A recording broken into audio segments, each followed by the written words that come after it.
મંત્રીઓ મિનિસ્ટરોને મળ્યા પણ તેમ છતાં એમનું કોઈ સાંભળવા માટે તૈયાર નથી.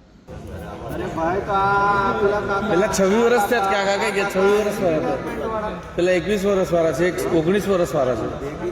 જે એજન્સીઓ છે એ લોકો ક્યાંના લોકો છે, શું કામગીરી કરે છે એ કંઈ જ નહીં. પણ તમામ વિસ્તારોમાં આજે સરકારી કચેરીઓ હોય, હોસ્પિટલો હોય કે તમામ ક્ષેત્રે આજે પ્રાઇવેટીકરણ થઈ રહ્યું છે. એમાં ભૂલ થાય તો એક બે હજારની ભૂલ થાય. અમારા બધાનો પગાર વધારીને આવ્યો હતો સાહેબ થોડી વખતે, તો એમાં બી બીજા મહિને પછી કાપી લીધા. પણ જેટલા પણ લોકો આવા તમારી એજન્સીઓમાં કામ કરે છે, અમારા બધા જ લોકોનું તમે શોષણ કરો છો. તમે બધા બહારના લોકો અહીંયા ગાડી વહીવટ કરો છો અને અમારા લોકલ માણસોને ગધેડાની મજૂરીની જેમ તમે અહીંયા ગાડી કામગીરી કરાવો અને એ લોકોને ભાવ પણ નથી આપતા, યોગ્ય પગાર પણ નથી આપતા સારામાં સારો. हाँ, ये जीव से कहाँ फाइट करने जाए? तो फाइट तो आपके साथ ही करेंगे ना. पगार तो आप देते हो.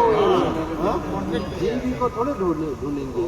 ग्रेजुएशन તમે ગ્રેજ્યુએટ થયેલા છો, બીએ ટેકનિકલી,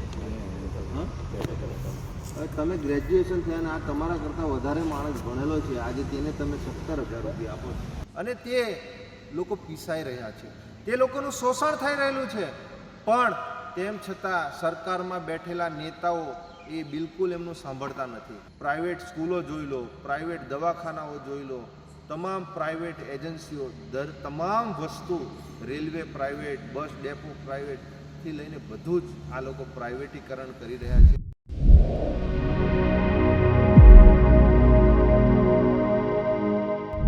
નમસ્કાર, તમે જોઈ રહ્યા છો ગુજરાત પ્લસ અને હું છું મમલ. કેવડિયાના ગુરુડેશ્વરના લોકો વળતર માટે ન્યાયની માંગ કરી રહ્યા છે, પરંતુ સવાલ એ છે કે લોકો પોતાના હક અને વળતર માટે આખરે કેટલા સમય રાહ જોવી પડશે. આ મુદ્દે હવે સ્થાનિક લોકોના સમર્થનમાં પહોંચ્યા છે નેતા નિરંજન વસાવા. તેમણે લોકોની રજૂઆત સાંભળી અને વળતર મુદ્દે ન્યાય આપવાનો અવાજ ઉઠાવ્યો. તો આવો સાંભળીએ શું કહી રહ્યા છે નિરંજન વસાવા. આદિવાસી સમાજના લોકો જોડે આ તમે એક હળહળતું તમે અન્યાય કરી રહ્યા છો, તમે આ લોકોનું શોષણ કરી રહ્યા છો. તો ભાઈ આ લોકોના ચહેરા તો જો બિચારાના. અઠવાડિયાથી બેઠા છે, અઠવાડિયા જવાબ નહીં બહારથી લાવેલા છે ને હમણાં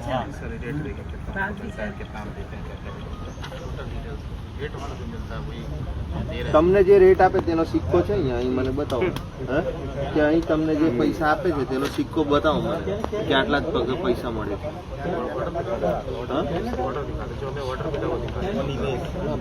બોલો શું કેવું છે? ગજેન્દ્ર સાહેબ પંડ્યાજી સુપરવાઇઝર છે, 45,000 પગાર છે. કેવું કેવું 40 થી 45,000 પગાર છે. કોનો? પંડ્યાજી નો સુપરવાઇઝર છે. આમાં તો વધારે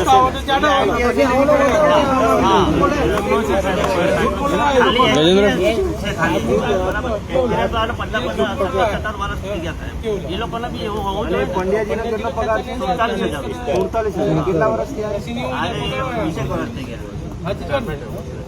અરે ભાઈ તો પેલા 26 વર્ષ થયા કાકા કઈ ગયા 26 વર્ષ વાળા પેલા 21 વર્ષ વાળા છે 19 વર્ષ વાળા છે. બરાબર. તમે 47,000 ડિગ્રી વાળા છે બધા છોકરાઓ. કેટલા અમારા માણસોને 20-25,000 તો આલો કમસે કમ.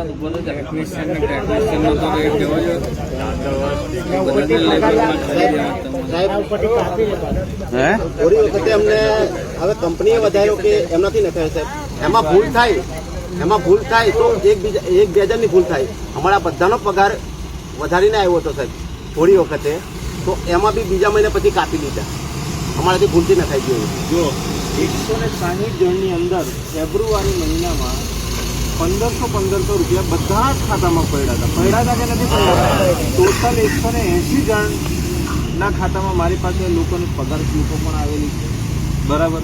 तो मैं એવું કહું છું એ લોકોના પૈસા તમે કેમ પાછા લઈ લીધા? नहीं ऐसा नहीं बोलो सर कि उन लोग का त्यौहार आने वाला था, जल्दीबाजी में शादी करवाई थी कि शादी फटाफट हो जाए इनका जल्दी से, तो कंपनी ने थोड़ा ज़्यादा कर दिया था. मतलब कोई बात नहीं, अपने एम्प्लॉयड है सर, हम लोग रिकवरी कर लेंगे बाद में. ऐसा हुआ था मैटर.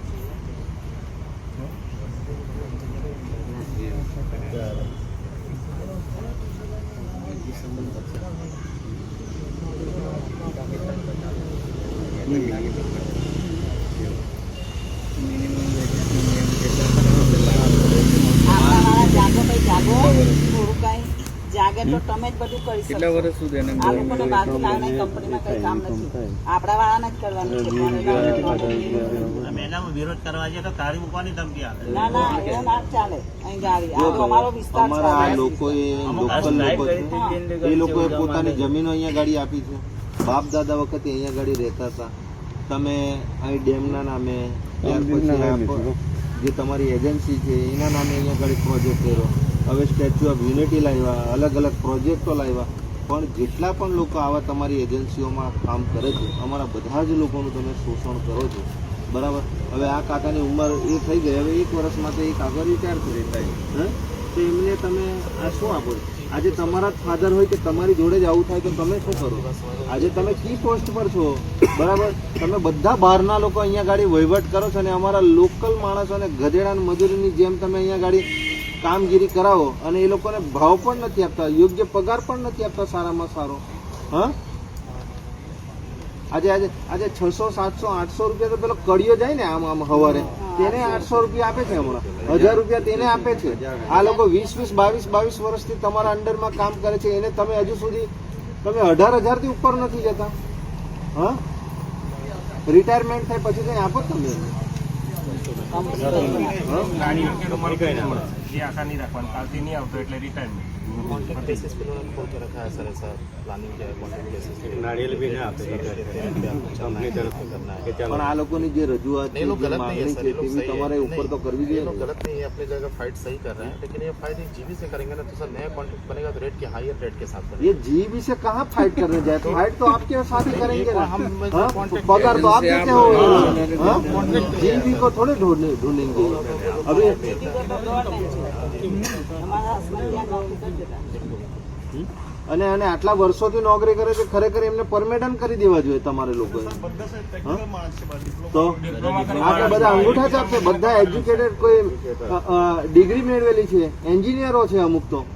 હા, તેવા લોકોને તમે 17-18 હજાર રૂપિયા તમે આપો એમ. રૂલ્સ લેબર નો લગાવે છે સાહેબ, ટેકનિકલ કામ કરાવે છે અને રૂલ્સ લેબર નો લગાવે છે. हमारे तो जीवन जोखिम में कामगिरी उनको स्किल के हिसाब से तो दीजिए मेरे हाँ. पास. हाँ, સ્કિલના હિસાબથી તો આપણે तय किया वही कर रहे हैं सर, हम लोग कुछ भी बाहर से कुछ नहीं, सब कुछ दे रहे हैं प्रॉपर तरीके से। ઓ ભાઈ ઉભો થાજો. તું કેટલું ભણેલો છે? ઇલેક્ટ્રિકલ કેટલો આપે છે પગાર?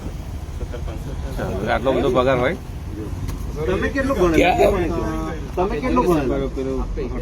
ઓ ભાઈ શાંતિ રાખ. તમે કેટલું ભણેલા? क्वालिफिकेशन હા, yes sir।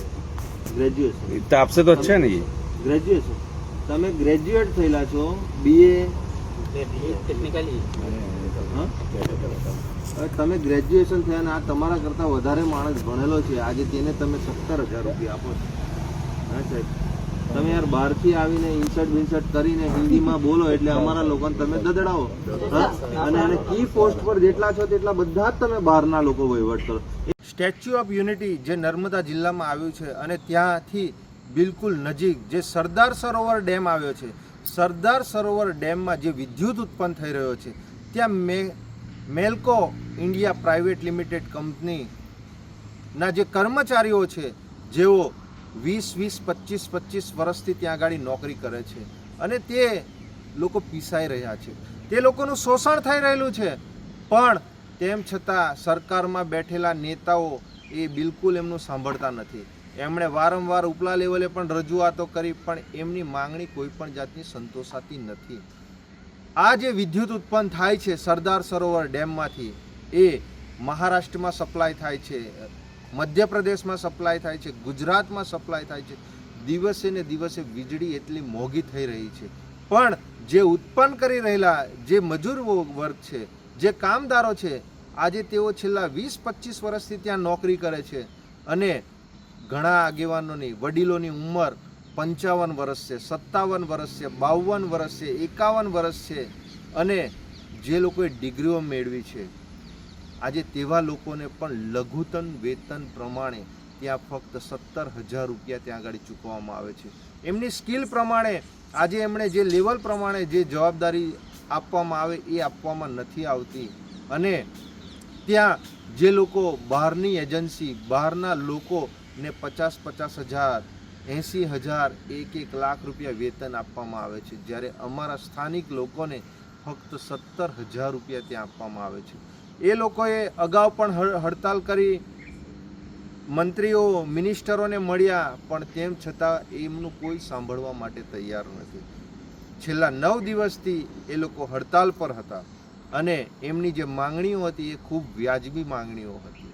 તેમ છતાં પણ એજન્સીના જે પણ પ્રતિનિધિઓ છે એમને આજરોજ અમે બોલાવ્યા, એમની જોડે વાતચીત કરી છે અને એમનું જે 9 દિવસ હડતાલ પર હતા એ હડતાલ આજે સમેટી લેવડાવે છે અને એમને જે 9 દિવસની ગેરહાજરી છે એમને પગાર ચૂકવવામાં આવે અને જે એમને યોગ્ય જે લાભો મળવાપાત્ર છે, જે એમના પગારમાં વધારો કરવાનો છે એ બાબતે તમામ ચર્ચાઓ ત્યાં કરવામાં આવી છે અને એજન્સી દ્વારા પણ આશ્વાસન આપવામાં આવ્યું છે કે અમે આ જે પણ એમની માંગણીઓ છે એ અમે એમની સંતોષી છે અને આવનારા દિવસોમાં એમનું સુખદ નિરાકરણ લઈ આવશું.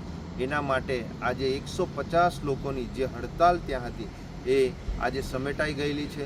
પણ એક એજન્સીનો પ્રશ્ન નથી, આજે સમગ્ર ગુજરાત, સમગ્ર દેશમાં આ ભારતીય જનતા પાર્ટી દ્વારા જેટલી પણ જે એજન્સીઓ છે એ લોકો ક્યાંના લોકો છે, શું કામગીરી કરે છે એ કંઈ જ નહીં, પણ તમામ વિસ્તારોમાં આજે સરકારી કચેરીઓ હોય, હોસ્પિટલો હોય કે તમામ ક્ષેત્રે આજે પ્રાઇવેટીકરણ થઈ રહ્યું છે. આજે ગ્રેજ્યુએટ લોકો, જે લોકો સારામાં સારી ડિગ્રી મેળવી છે, આજે તેવા લોકોનું પણ આજે આ ભારતીય જનતા પાર્ટીના રાજમાં આજે શોષણ થઈ રહેલું છે. આજે મોંઘવારીએ એટલું બધું આસમાન પકડી લીધું છે કે આજે કોઈ પણ સામાન્ય વ્યક્તિ આ 15-17 હજારની નોકરીમાં એ પોતાનું જીવન ગુજરાન નથી ચલાવી શકતા, બાળકોને સારું શિક્ષણ નથી આપી શકતા. આજે મોંઘવારીએ તમે જુઓ, આજે દરેક જગ્યાએ આજે મોંઘવારી છે, દરેક લોકો એનો વિરોધ કરે છે, પણ આ ભારતીય જનતા પાર્ટી જે સરકાર છે એમાં બેઠેલા લોકો એમનો અવાજ દબાવી રહ્યા છે, એમને આગળ બોલવા નથી દેતા, આગળ અવાજ નથી ઉઠાવવા દેતા. એ શિક્ષણ હોય, આરોગ્ય હોય, બેરોજગારીનો મુદ્દો હોય, કરાર આધારિત કર્મચારીઓનો મુદ્દો હોય, આવા તમામ પ્રશ્નો આપણા સમગ્ર વિસ્તારમાં આજે ઊભા થઈ રહ્યા છે. પણ આ સરકારમાં બેઠેલા નેતાઓ આ જે મુદ્દાઓ છે, આ એજન્સીઓ છે એ પ્રાઇવેટીકરણ તરફ આજે પૂર જોશમાંથી એ વધી રહેલા છે. આજે પ્રાઇવેટ સ્કૂલો જોઈ લો, પ્રાઇવેટ દવાખાનાઓ જોઈ લો, તમામ પ્રાઇવેટ એજન્સીઓ, તમામ વસ્તુ, રેલવે પ્રાઇવેટ, બસ ડેપો પ્રાઇવેટથી લઈને બધું જ આ લોકો પ્રાઇવેટીકરણ કરી રહ્યા છે અને એના લીધે જ આ આજના યુવાઓ, આજે જે વર્ષોથી જે લોકો અહીંયા નોકરીઓ કરે છે એવા લોકોનું શોષણ થાય છે. નિરંજન વસાવાની વાતથી તમે કેટલા સહેમત છો, શું વિચારો છો, કોમેન્ટ કરીને એમને જરૂરથી જણાવજો અને સમાચારની વધુ માહિતી માટે ગુજરાત પ્લસને સબસ્ક્રાઇબ કરવાનું ભૂલતા નહીં. નમસ્કાર.